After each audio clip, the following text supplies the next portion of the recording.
এবারের জলবায়ু সম্মেলনের মূল বিষয় ছিল জলবায়ু অর্থায়নের বিষয়টি, কিন্তু এই 11 দিন যে সম্মেলন চললো সেখানে আসলে হতাশায় নিমজ্জিত হয়ে গেছে যারা ক্ষতিগ্রস্ত দেশ রয়েছে তারা।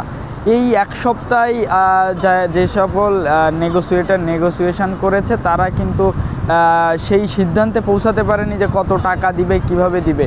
কিন্তু হ্যাঁ, টাকা দিতে সম্মত হয়েছে উন্নত দেশগুলো, কিন্তু তার কোনো সীমারেখা কিংবা পরিমাণ কিন্তু এখনও পর্যন্ত নির্ধারণ হয়নি, যেটা আসলে এই ক্ষতিগ্রস্ত দেশগুলোর জন্য অনেকটা হতাশাজনক। বিগত 2 সপ্তাহ ধরেই কিন্তু কপ চলছে, আজকে কপের শেষ দিন।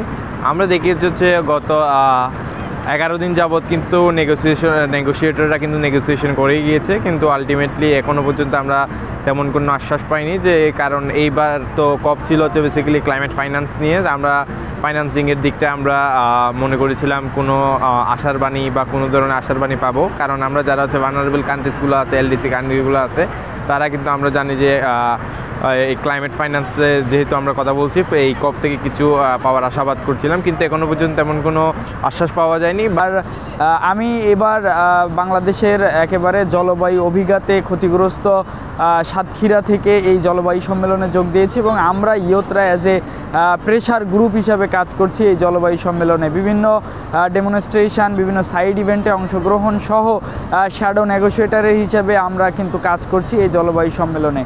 তবে এই যে সম্মেলন এবার হলো, এই সম্মেলনে আসলে ক্ষতিগ্রস্ত দেশগুলোর জন্য ততটা আশার বার্তা কিন্তু দেয়নি। এবার যারা ক্ষতিগ্রস্ত দেশ রয়েছে তারা তাদের জন্য একটি খসড়া তৈরি করেছে, কিন্তু সেখানে কোনো পরিমাণ কিংবা কোনো একটা নিয়মতান্ত্রিকভাবে কত টাকা দেবে, কিভাবে দেবে সেটা কিন্তু দেওয়া হয়নি, কিন্তু টাকা দিতে তারা সম্মত হয়েছেন।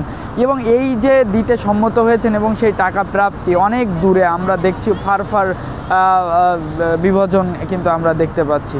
তো এই জলবায়ু সম্মেলনের এবার আমরা আসলে আশার বাণী তেমন দেখিনি।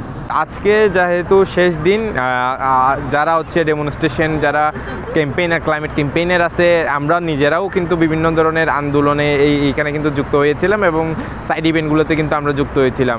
এবং আপনারা যদি জানেন যে এই কপ সম্মেলনটা কিন্তু ক্লাইমেট ফাইন্যান্সের একটা বড় জায়গা ছিল, কারণ নেক্সটবার কিন্তু হবে কিন্তু আপনার হচ্ছে ব্রাজিলে কপ 2030।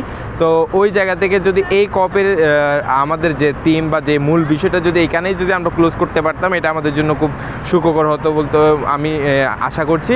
আমি কক্সবাজার থেকে বাংলাদেশকে প্রতিনিধিত্ব করতে এই জলবায়ু সম্মেলনে এসেছি।